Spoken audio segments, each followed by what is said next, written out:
Andreas here. Today I'll explain the science of attracting the right kind of people into your life. This is a continuation of the previous video I did where I talked about how to attract your dream life. So if you haven't seen that one, the link is in the description. So when you start raising your vibration, you start attracting better people into your life. But it probably won't happen right away. What tends to happen is that you find yourself actually distancing yourself from the people in your life that you are no longer a match to. You might actually experience some friction instead in the beginning. But you should know that there is nothing wrong with that, and it's actually completely natural. Actually, it's a sign that you're doing pretty amazing. I mean, I know that shit can be hard because it really was for me as well. Because the thing about raising your energy is that you allow yourself to be more of who you truly are.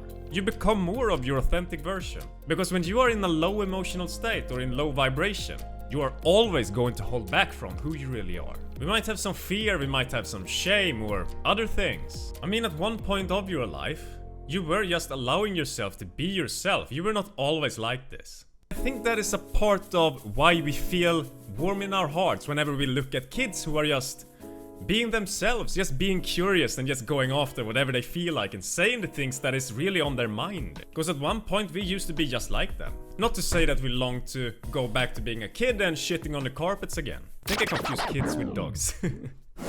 Anyways, there is something about that carefree energy that makes us long for something within us. Maybe a parent or a friend reacted to an aspect of yourself when you were younger in a way that made it seem like, holy shit, I can't be like this anymore. Let's say that you were bold as a kid and your mother, she was lectured and shamed for being bold herself when she was young. So when you are all of a sudden bold as a kid, your mother might react strongly to you and say, you cannot be like that because I was taught to not be like that. And now all of a sudden you think, holy shit, if I don't stop being bold, I will no longer receive love and appreciation and acceptance from my mother. And so you bury that part of yourself deep into the unconscious where you don't have to think about that you are like this anymore. So that you can continue to get along with your mother. You know, it's these traumatic experiences that stack up over time that slowly makes us bury parts of ourselves deep into the unconscious, far away from this persona that we are playing. So how is this relevant to raising your vibration and relationships? You'll notice that as you start raising your energy, you'll become more like your childlike self again.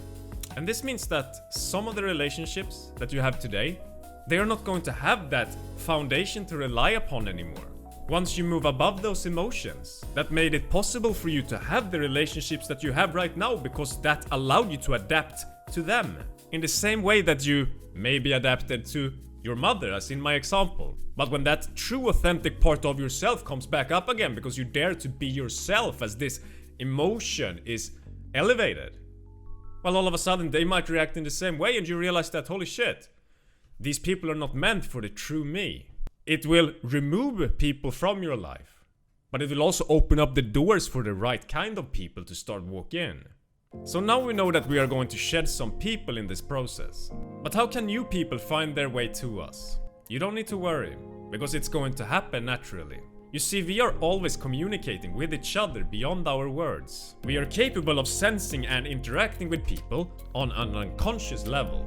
We are always transmitting an electromagnetic frequency or signal between us that we can pick up on. If you are tuned in, it's easy to sense whenever there's a person nearby that there's just something about that motherfucker that doesn't feel right. You can sense it in his energy. The same way that when a person walks in that is very joyful and is abundant in his state of being, you start feeling amazing yourself because you pick up on his energy and you start interacting with it. But here's the thing, like attracts like. You don't get in this world what you want, you get a reflection of what you are, and you are an energy. You are an emotional state of being.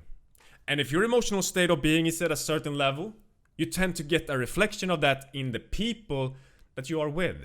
So if you want to attract or have better relationships in our life, the way to go about it is not to go out there and find them and search for them, but to go within yourself and change this energy so that you become a match to them.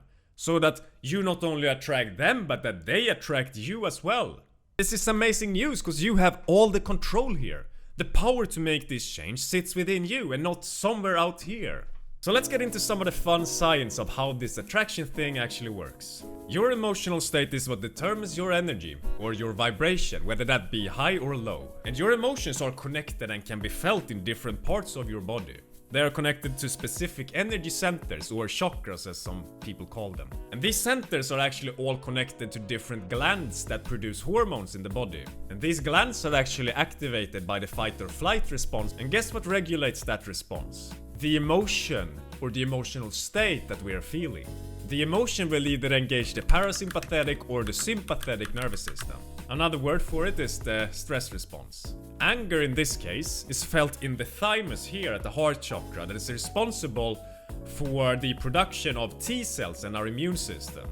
Why am I mentioning this? It is because your emotional state or emotions are directly regulating the production of hormones in your body. And this is a heavy factor when it comes to the attraction that you have to other people. But why is that? Because we are all unconsciously controlled by hormones, whether we like it or not. So you actually judge, you align, and you feel into people based on the sort of hormones that they are producing, right? Which comes back to their emotions. So this is pretty interesting to me, but after you shake hands with someone, for example, you'll actually smell or put your hand closer to your nose so you can smell them and get a better understanding for who this person actually is. Now this is just a piece of the puzzle that is attraction that you feel from other people as you start raising your own energy.